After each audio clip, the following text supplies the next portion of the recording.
Hi, my name is Hannah Jane Pritchett, current U of A GIST Master's student. Welcome to the University of Arizona GIST podcast. Our hosts are Chris Lukenbiel with special co-host Nick Smilovsky. Our guest today is Rudy Stricklan, geospatial consultant and principal consultant with mapping automation. Let's get started. Hello, my name is Chris Lukenbiel. I am the director of the GIST programs here at the University of Arizona, and I'm excited on this podcast to have Rudy Stricklan, who is a geospatial consultant and the president CEO for mapping automations in the Phoenix area, and all around wonderful mentor and guru for all of us GIS folks in the Arizona community and in the West. If you don't know Rudy, you haven't been in the state long in the GIS community. And also my wonderful co-host, Nick Smilovsky, who I'll let introduce himself. Hi, Nick. How's it going? It's going well, Chris. I appreciate the pleasant introduction. I'm looking forward to doing the podcast with you today with Rudy. Just a quick background. And if you've been listening to this podcast for a little bit now, you probably recognize my name. Chris had me on as a guest a month or so ago, but I'm an instructor up at Arizona State University in the design school, and I actually know Rudy Stricklan very well over the last decade plus. Rudy was a teacher of mine. We were just chatting before the podcast as early as 2008. So yeah, Chris, really looking forward to our conversation today. And it's great to have you, Rudy. Good to see you. How have you been? Thanks, Chris. I think Rudy and you and I go back quite a ways. That you and Nick are the only two faculty associates that worked in the Masters in GIS programs at both the University of Arizona and at Arizona State, going back with the MES GIS for Rudy since the beginning. Right. It was 2004. And I was so happy with your work. I asked you to continue on at the U of A. And then Nick, you also did some LiDAR courses down here at the U of A for us too for a while. Yeah, so it was fun coming down there. Yeah. I didn't wear my ASU hat for that duration. Well, we try to be neutral in the podcast as long as the U of A leads.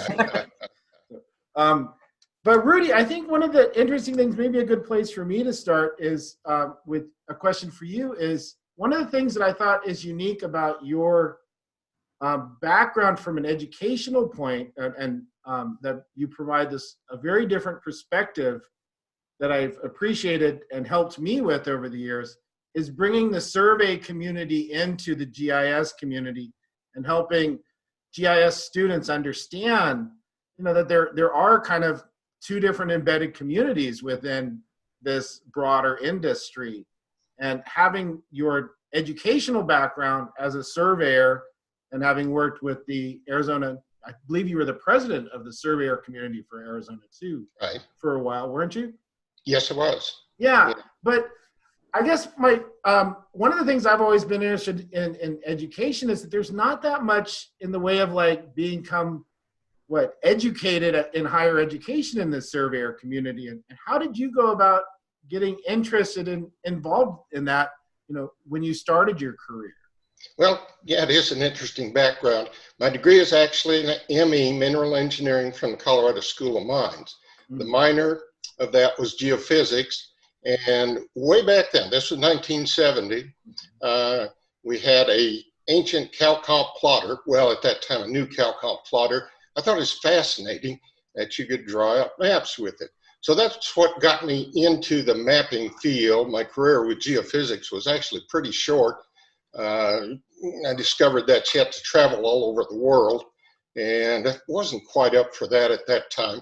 At any rate, so I segued over into surveying really as the professional registration field that would best serve GIS. My training as a surveyor is limited to courses between semesters, actually. So the degree program at the School of Mines was actually computer science at the time, math major, geophysics minor. But I always thought, boy, surveying is going to be the field that will best leverage GIS, automated mapping. And so that's what led me into it. Started my own firm in 1984, sold it to a bigger company in year 2000. Still maintain a couple of consulting contracts to this day with subcontractor labor. I hope that kind of answers where you were going with your question on it. No, that's great. That's exactly what I was thinking about.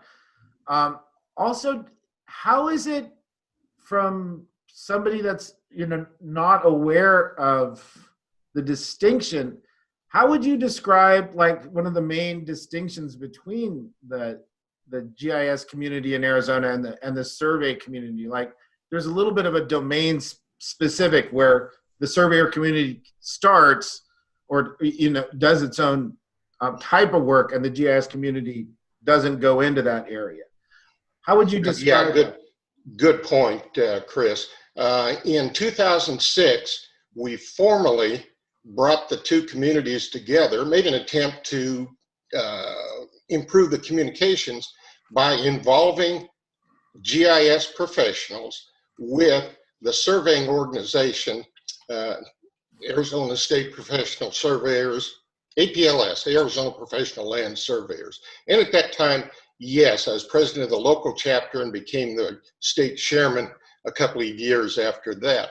So we wanted to get the communication going. We've got still a fairly active participation by GIS folks, but it always has been kind of a boundary situation. Mm-hmm. Where does one really stop? A lot of surveyors look at GIS as only approximate location, not true at all. But still, surveyors are the discipline that engages GIS as a tool. And that's the way I've always looked at it, as GIS being more of a tool for discipline-trained professionals rather than being specifically focused in and of itself. Although we've got a lot of people in Arizona that do exactly that. They are fully engaged in GIS all the time, and that's their main source. A lot of them, though, they have full-time day jobs, and GIS is just a component, a tool, a very important tool, but a tool that they use in their jobs. Rudy, I've just got to say, you started that response with mentioning that it was related to a boundary, and I thought that was a surveyor joke because you were going to talk about surveying boundaries. But yeah, totally unscripted, Nick. just came out. But there has been kind of this, okay, let's call it a hard edge or a hard boundary between surveying and GIS, in that not really an appreciation of GIS as a database technology, among other things, but fundamentally a georeference database, right, is what GIS is. And so surveyors kind of look at, well, that's our domain. Surveying and mapping is really what we do, and any other tool that doesn't involve us as professionals is just not worthy. Well, of course, that's not the case, as we all know. There are so many professionals that utilize GIS, georeference database information, that it belongs to nobody specifically. Yeah. I think most surveyors, the problem is, Nick, of course, as you know, surveyors are more my age in the Arizona community, and they should be more your age. It's just not a young person's profession to get into it, although it's registered and regulated by the Arizona State Board of Technical Registration. It's still not as attractive to younger people or graduates as other courses. There's not a full-time surveying degree course in the state of Arizona or across the country, pretty much. Fresno State has one, Oregon has something.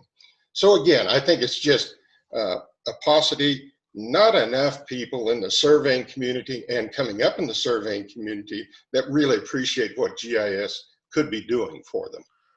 Yeah, the average age of a surveyor in the United States is 55 plus anymore. And I attribute some of that to the lack of educational opportunities to train in that area. Well, right, Chris. There is no, unlike civil engineering, there is no requirement for a 4-year degree in surveying or as part of the registration requirements. So there's that. There's more emphasis on continuing education, but continuing education usually takes the form of going to conferences. So again, as far as the surveying community as a whole, I guess I'd have to say lack of proper appreciation or experience with GIS as a technology to fully integrate it into what we're doing. Now, I could go on forever about a current client I've got that very much appreciates the impact of GIS, has embraced it totally, and is part and parcel of his about 50-person firm now. They are all becoming GIS literate as well as mapping literate, if you will. Well, one of the things, and I think it's great that we have Nick today too, or that you've helped me understand, is sort of the implications of what it means to have an authoritative data set in GIS and how a surveyor that falls within their domain, and sort of historically how the push for model law had occurs, and maybe you could comment on where that is at today, but that's been something that even the American geographers have been tracking for the last 2 decades. But then sort of the difference between the surveyors community on authoritative data sets and Nick, like what Bad Elf would be doing and helping with in terms of their company, but asset inventory for companies and being able to locate things. Like that seems to be an area that, is where it blends the GIS and surveyor community together.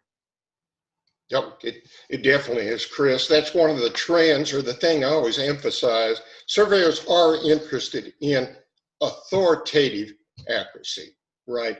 That they defend their positioning by virtue of law, right? We get it wrong and we can be sued for mispositioning somebody's fence, or worse yet, the whole building.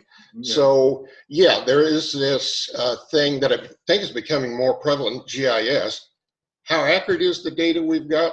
Well, maybe more importantly is, what's the source of the data that we have confidence in it to some accuracy level?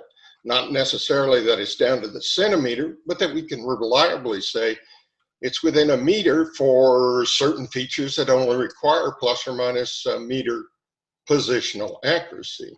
So yeah, that's a big thing. Again, surveyors finally are more interested in declaring where a boundary is, right? Where a property line is. And that may be by dint of existing improvements, fence lines in the ground. But along with that goes, well, let's get the accuracy of the measured points as close as possible. So that's, again, where it comes down to, well, surveyors measure it much more closely. We measure it more closely when it needs to be measured to centimeter level. Again, certain accuracies, volumes of stockpiles or landfills, that sort of thing. A centimeter doesn't really make a whole lot of difference in that case. So again, your point is right on target though. Authoritative accuracy. Can we go back to the source and say, what do you guarantee or warranty this accuracy to be?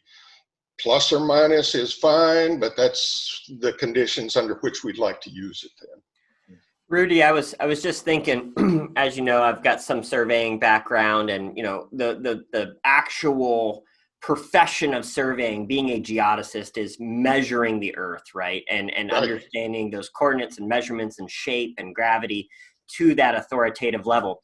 I remember, gosh, maybe 5 or 6 years ago, I think it was something called Brothers Geo. You yourself and a geodesist named Michael Dennis had put on. And it reminds me of this, for all the listeners out there.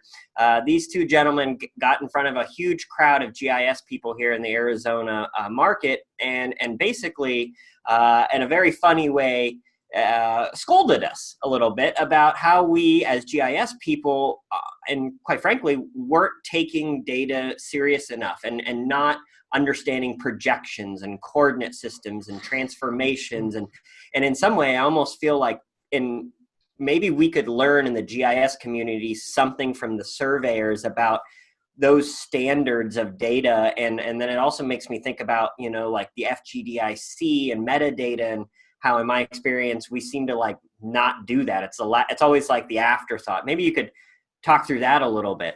Well, yeah, good points. And I think years ago, I consulted with you, I think, on this, Nick. What are the 10 most important things to introduce or talk to about people who are interested in GIS, or it's part of their curriculum? This was actually on one of the Native American tribes, but it was a U of A program, Chris. And I can't remember the professor's name that sponsored it, but I think it was you that turned me on to him. At any rate, one of those was projections, understanding, Earth is round, maps are flat sort of thing. And in that transformation process, you've got to be aware of at least a few important aspects of that whole process. And you're right, Nick, there's not really enough appreciation of that. Hasn't been helped in the web world, as you're aware. It's mostly the Google projection, if you will, Web Mercator. And so the world is flattened out. It's really accurate projection-wise at the equator. It gets progressively worse as you go further north and the areas get more distorted. Well, again, depending on your use of GIS, may not be a big deal. If you're traversing larger areas like an entire county or certainly an entire state, well, then that distortion effect has to be taken into account, or at least appreciated enough that you can consult a geodesist to get a better fix on it. So yeah, projections, there are a few, like I say, I broke it down to 10, but projection certainly was one of those, understanding the distinction between a round Earth and a flat map, and what analysis you can do or not do depending on what projection you choose. Now again, I think we covered that right in maybe just one class at ASU and maybe at U of A as well, enough to get the fundamentals. If it's just in your mind that, well, I have to take this into account, and more importantly, if you're dealing with a client that has a large expense, aerial expense to be working with, to make them aware of that, the distinctions of that as well. So yeah, really good point. Some of these fundamental things, I often say that, well, GIS is kind of going the way of word processing centers. You won't have a specific specialty in GIS, but it's a lot more than Word or Excel, certainly. So there are certain fundamentals that have to be included in the courses, and that's always what attracted me to Chris's work. Certainly down at U of A was an appreciation of, here are some things you really have to know about this.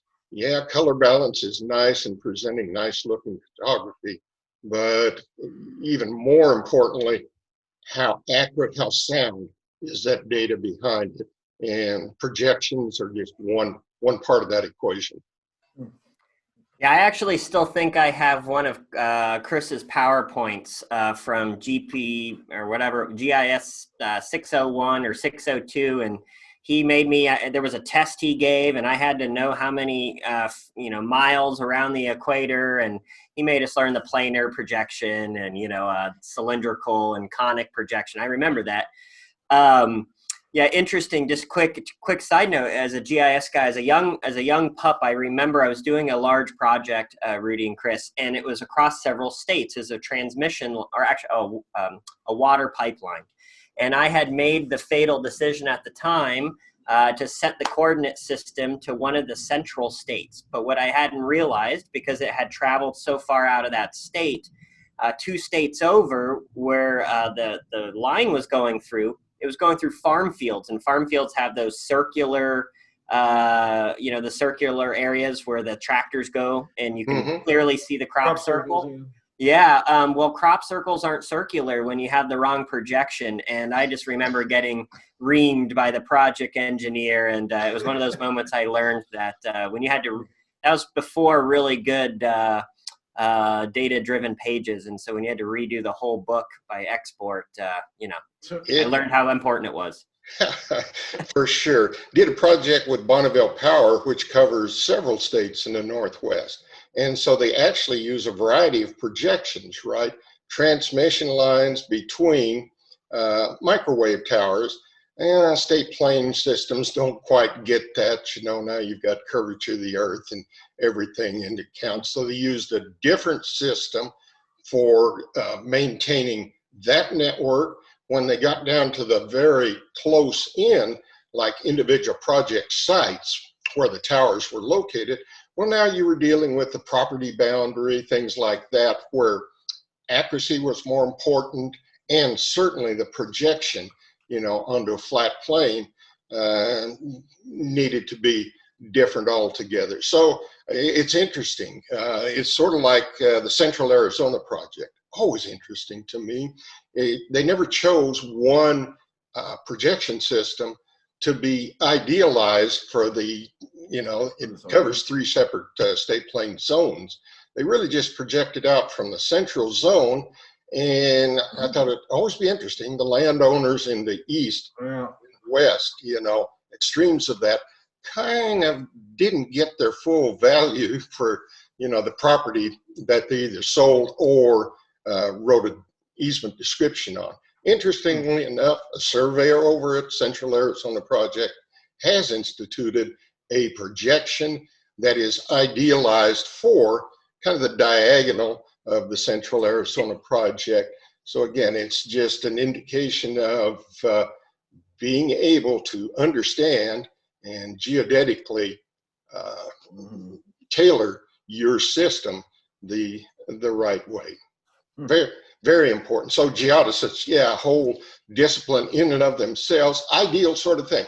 Geodesists, use of GIS, here's what they contribute very strongly, of course, to the utilization of it. Yeah, that reminds me, Rudy, of like when I've watched your work over time.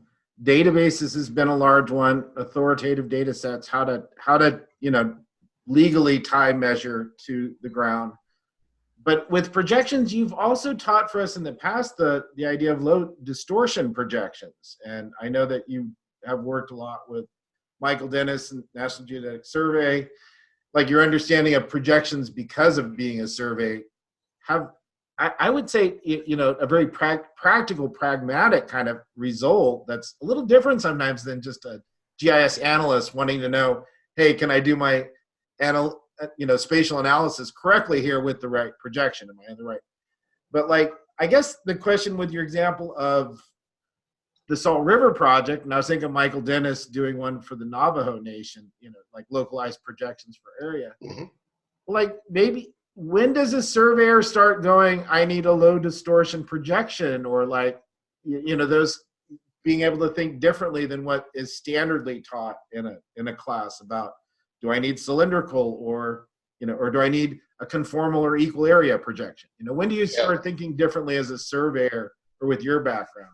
In this case, Chris, the critical component is elevation above mean sea level, which is an antiquated term. But again, how high up are you is the land terrain that you're measuring. Because as we all know, things converge going down. So if you measure a mile at the city of Tempe, 1,200 foot elevation, not that much. Projecting it down to the Earth's surface at sea level, you lose half a foot, right? Well, that's significant for surveyors, maybe not for a lot of other people. Projecting up to Flagstaff, Nick, you probably know better than I, it's at least 2 or 3 feet then that projected to a flat plane at sea level, it's a different distance. So low distortion systems say, well, let's put the average elevation for our flat maps at the average elevation of the terrain we're measuring. A little bit tough in mountainous terrain the trade-off is, and yes, I did work with Michael Dennis on several different projects. Most recent ones were for Iowa and then Kansas. And you'd think, Kansas, now that's kind of flatter than a pancake to begin with, but it's significant for surveyors working there because even a few 100 feet difference in elevation makes a difference in the distances you're measuring. They both solve the problem, as is the state of Arizona, going to many different areas of average elevation. Right now, the totally different subject, but the state plane coordinate system for Arizona is going to be comprised of 30 plus different zones of average elevation. So low distortion projections refers to specifically that. Let's take out as much of the distortion due to altitude and reducing it to a flat map as possible. That's awesome. No, it's got my noodle going. So I mentioned earlier that I'm part of Arizona State, but I've got the side gig. I work with Bad Elf, you can see above my head, the GPS company. With this kind of proliferation of affordable, low-cost GPS equipment. So no longer do the surveyors need to go out and collect as much data. It's getting into the hands of GIS people. Just talking about your low distortions got my brain going, where normally in the Esri software, for example, or GIS land, we're often thinking of ellipsoidal heights, whereas oftentimes surveyors might be thinking orthometric heights.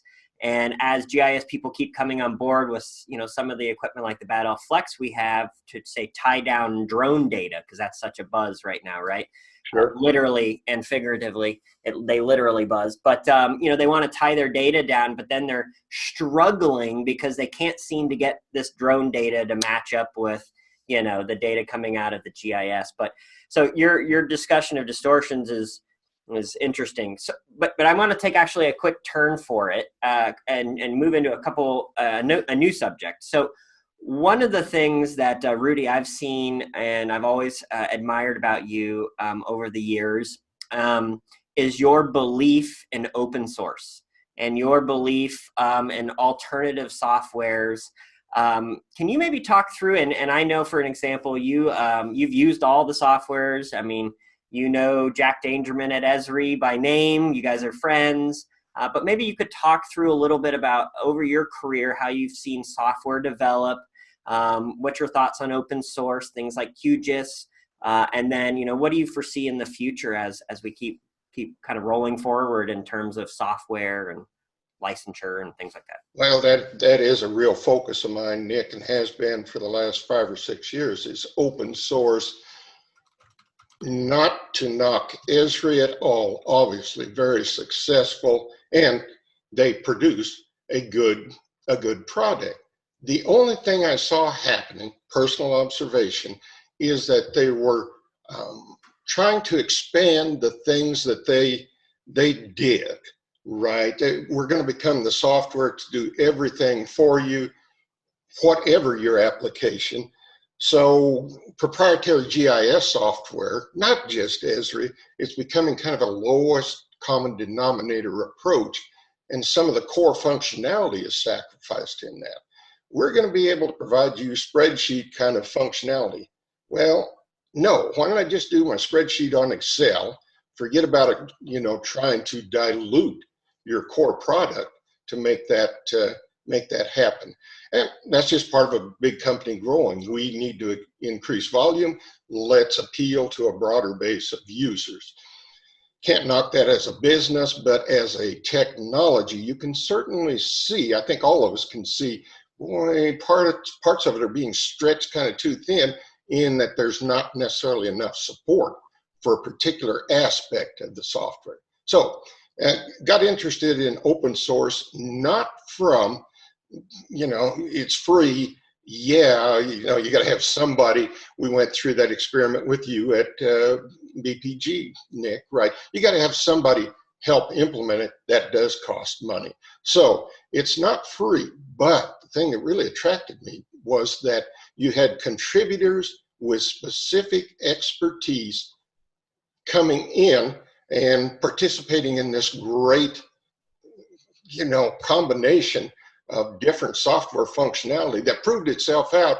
If it didn't work, you were pretty much, downsized or, drummed out of the core until you came up with something that did work in open source. So you get the best and brightest. Europe has a much more focused view on open source, in that a lot of the universities have, contributions to open source GIS software, which in the world is QGIS, but there are certainly other software packages as well. So it's this focus on doing the very best for a particular function in it. The combination has produced QGIS, and that's what I use most of the time now.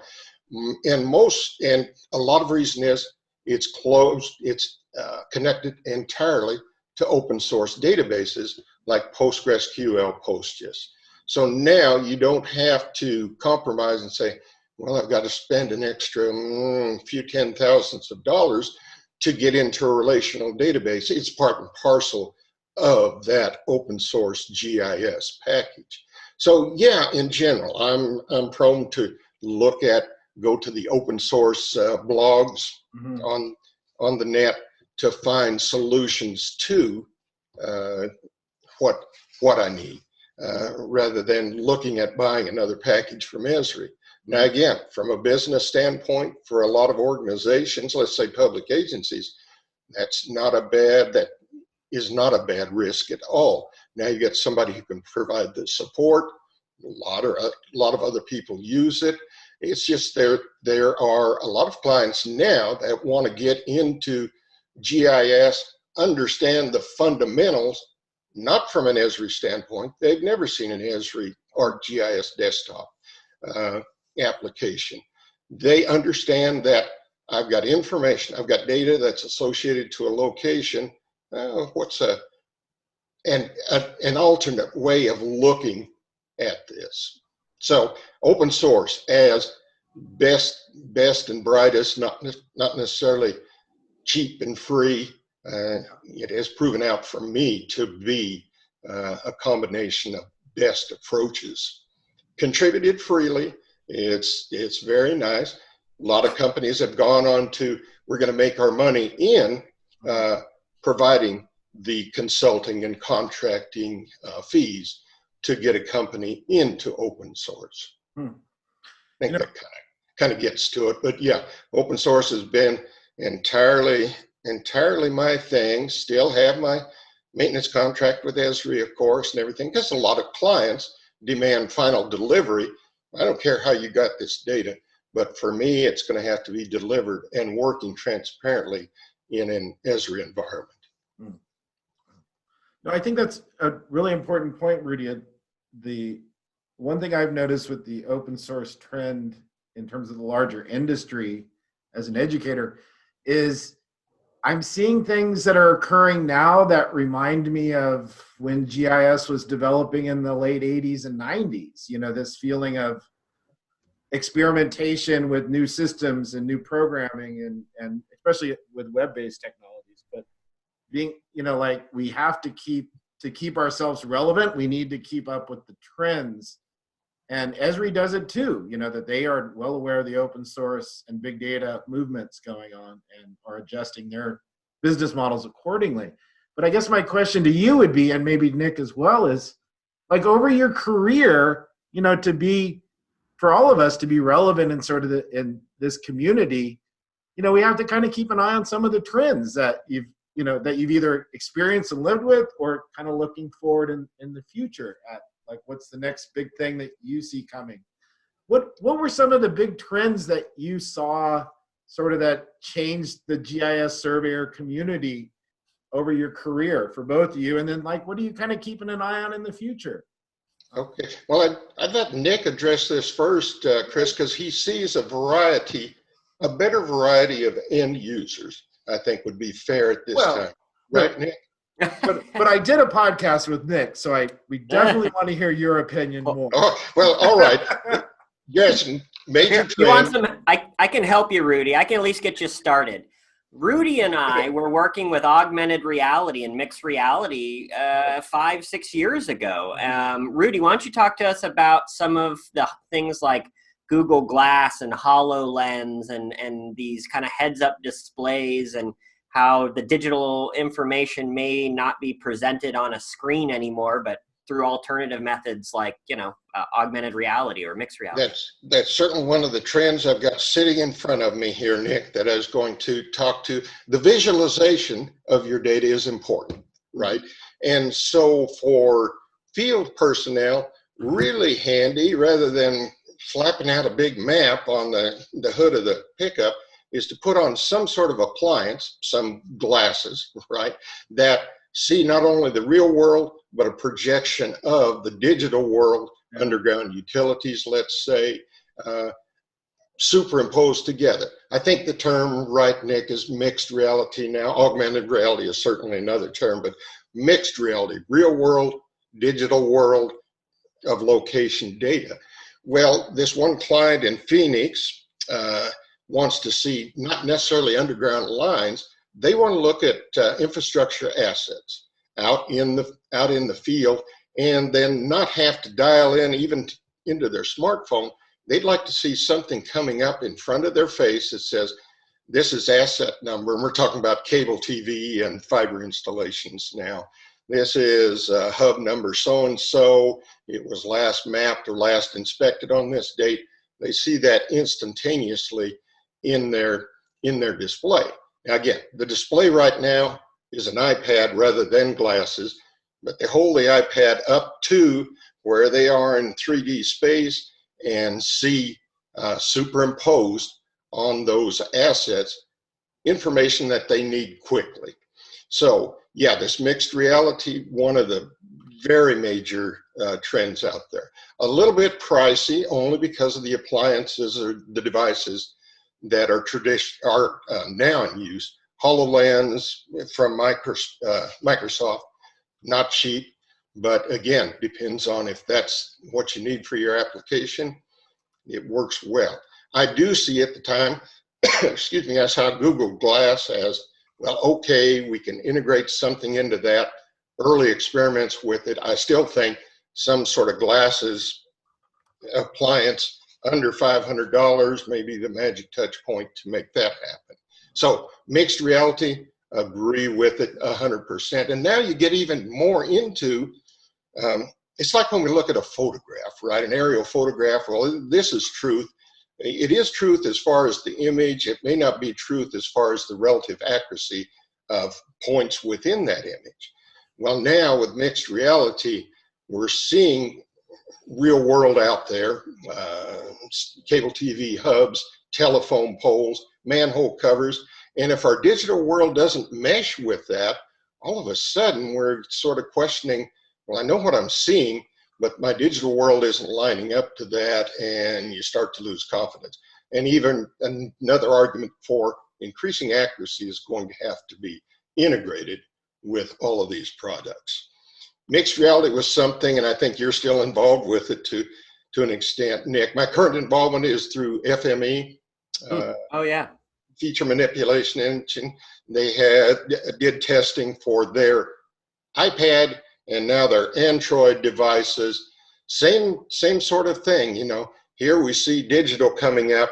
We're going to have to align it to some surface feature to make it fit, because our sensors in iPad or Android devices, unless they're augmented by something like a bad elf, just not accurate enough to bring in the data. So mixed reality, great. And then Chris, I guess other trends, we already talked about the increasing demand for authoritative data. More open source, I see that just as natural. There is a better appreciation for data living in the cloud now, which I find really encouraging. It used to be, all right, I need a data set. I'm going to have to download the data set from some source. The instant you downloaded that data set, many data sets, at least in our world of surveying and mapping, are out of date. Once you downloaded them, you need to see the current web published as a web mapping service or a web feature service, let's say, that is a mirror of the source client's information or database, right? So stuff living as web services in the cloud is going to become more and more accepted by people, rather than downloading it to their own server, and all of a sudden they're in the business of, well, how do I get it to other offices or distribute this? Let's let people like Amazon and Google bear that responsibility or that technical challenge, and we have known authoritative sources for the data. So stuff living out in the cloud, and then that brings mapping as a service. All of a sudden, do we need full-fledged suites of expensive GIS software, or even suites of open source software on the desktop? Maybe it's embedded in the browser for the particular mapping service that we're accessing. Mixed reality, finer resolution sensors, like Nick, LiDAR down to the centimeter level. Rudy, have you seen what that new iPhone 12 does? They've got photogrammetry built into that iPhone that creates point clouds on the fly. Pretty amazing that your phone now does these things. It is, Nick.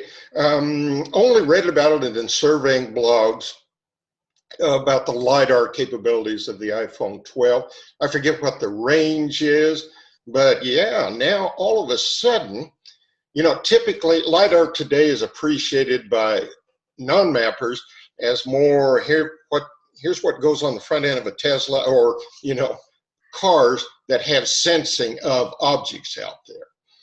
And so is it actually a LiDAR sensor in the phone? I know it's called the LiDAR tool, but it's actually shooting out lasers. It is. Oh, wow. I forget what, now again, gets in more into your world, what the return rate, the bandwidth of that is. But again, enough, I guess, to determine people. I haven't seen a real use yet of the iPhone 12, and of course that makes me want to get one, but right at this point in time, I'm limited more to LiDAR systems like you're familiar with a range of, let's say, 100 meters circular around it. Very handy for data collection. We made good use of that in a job we had a couple of years ago with San Francisco, surveying the tunnels, underground tunnels for their light rail system, right? Can't see a whole bunch down there, so LiDAR was the tool that captured objects and their shapes very, very closely. So LiDAR is going to be one of those, and the sensors that go in the smartphones, I agree, are going to become better. Just the dual frequency GPS, like in my Google Pixel 4, it gets down to a meter or so, and again, you got to stand there for maybe 4 or 5 minutes, get it, stabilized. But still, that's almost unheard of accuracy, for that device. So you got me thinking about cell phones and the younger generations. I literally every one of my students, they now in the COVID era, we do class. They run class through their cell phones and iPads. It's a digital world. So it got me thinking a little bit about the younger generation of up-and-coming, soon-to-be GIS professionals. I know you have your GISP, Rudy. Talk to me a little bit about what would you recommend to a young surveyor or a young GIS professional today coming out of school? What are some of the things that you would recommend them to do professionally, personally? Would you recommend them looking into something like a GISP? Yeah, what would you tell somebody out there with that new iPhone, and a brand new degree? Well, that was the day that GIS stopped being unique, I think, Nick, was once that geopositioning was standard on the same device you use to talk, FaceTime with people. That became incorporated into every young person's or every person's, use of the technology. But the broader subject you bring up is really good. Anybody getting into, let's say, not just GIS, but the ability to do good teamwork, right? Be able to communicate effectively, especially among a group. You're always going to be dealing with that. that is maybe the only thing I've seen positive happen out of this whole COVID thing is the need or the appreciation for clients to, okay, we can communicate remotely. And that's new for a lot of people. It is not new for young people at all, part and parcel of their communication experience. So being able to communicate effectively, not just remotely, but in face-to-face groups is key to any sort of getting into any sort of discipline. I've always emphasized, of course, have some sort of professional discipline at your core, whether it's biology or fashion design or whatever it is. That is what you do in life, and you use GIS as a tool, either in a major or minor way, to augment delivering that service or professionalism you have. Let's see, other things though, to communicate to them. Again, aside from knowing projections, Rudy. Yeah, let's have an appreciation of round Earth versus flat Earth and what it can possibly mean for your particular expertise. I'm trying to remember those 10 things. A lot of them were just general sort of, again, how do you organize your work? The biggest thing in my mind, though, honestly, is appreciating GIS as a database technology. It's not a map. It's a georeference database. Now, along with that, you need to have at least passing knowledge of database technology that goes beyond, well, I know database because I've got Excel. Let's go a little bit further than that, maybe a little bit further than projections, but at least understanding this is a database technology. And in understanding things as a database, we don't duplicate them in 10 different places. Part of database design is we put it in one place that can be accessed from many different ways. It's the context in which you ask the question. So again, database technology first and foremost, and that was most of what I did the latter years at U of A. Okay, here's database design. Here's specifically geodatabase design. Let's tailor it for use in a location-centric. I remember your diagrams and your schemas. I remember.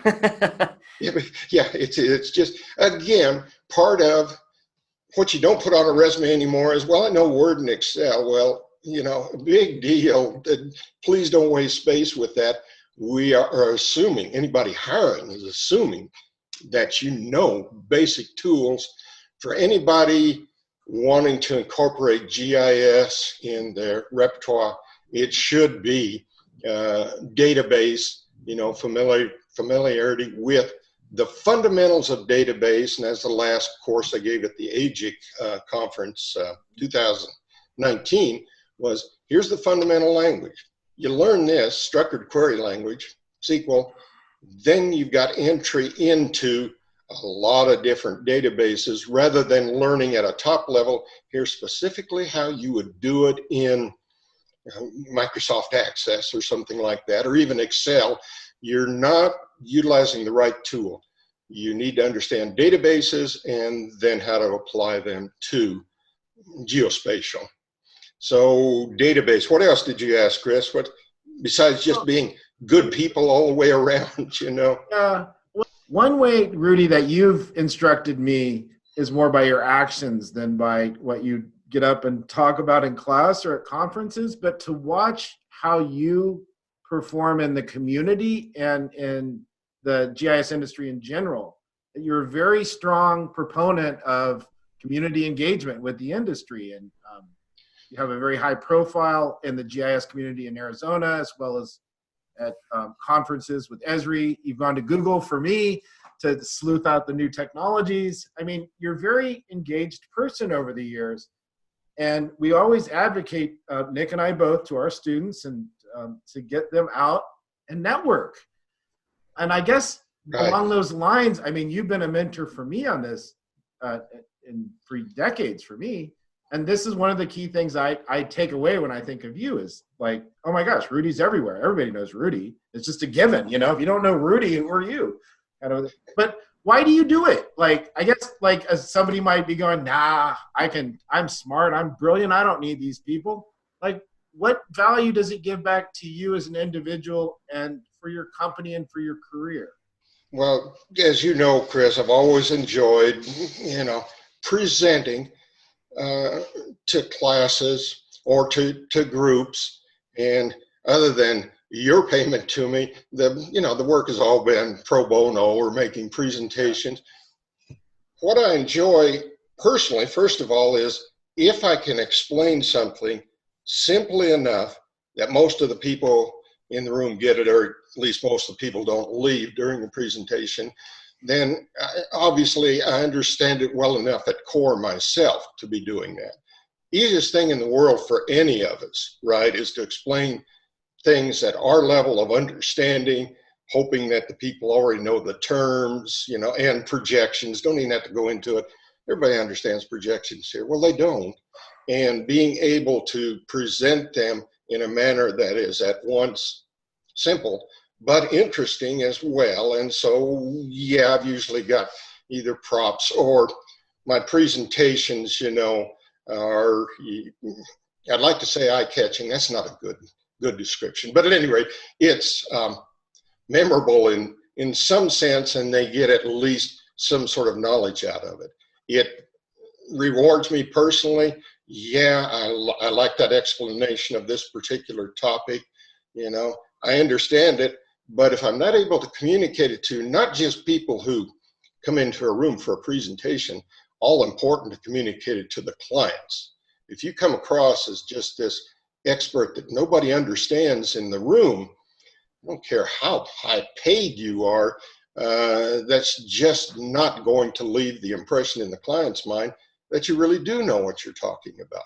You have to put it in terms of their context, their engagement level, and then that's part of being a consultant, right? But it's also part of being a communicator professionally.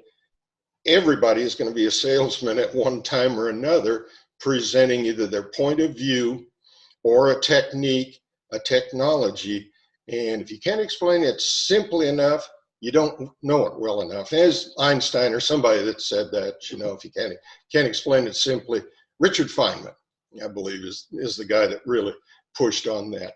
Explain it simply, and now you've brought something to the conversation.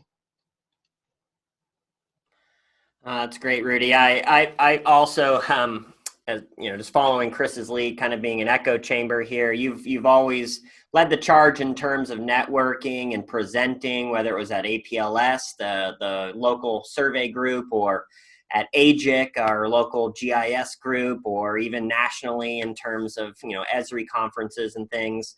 I know it's always been a pleasure being part of your GIS world, and I think we're kind of wrapping it up here towards the end of our time. So I just wanted to say thank you for being part of my network, Rudy. You've always, it's been a pleasure since the beginning, and I know, and what you've taught me is it's a very small community. It's a big community, but it feels small. And I think maybe one of the things you told me in the past was not to burn a bridge, because we'll run across people again. And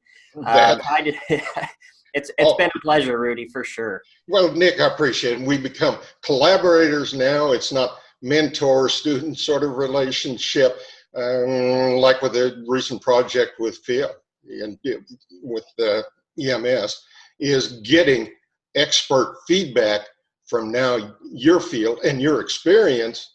Man, it just adds to the pot, right? You never know it all. You're always enriched by people's feedback. That's what I miss unfortunately about remote meetings. I always prefer presenting in front of a group, because you can always spot somebody who's kind of either losing interest, and they're never going to gain interest, but they're honestly questioning what they just heard.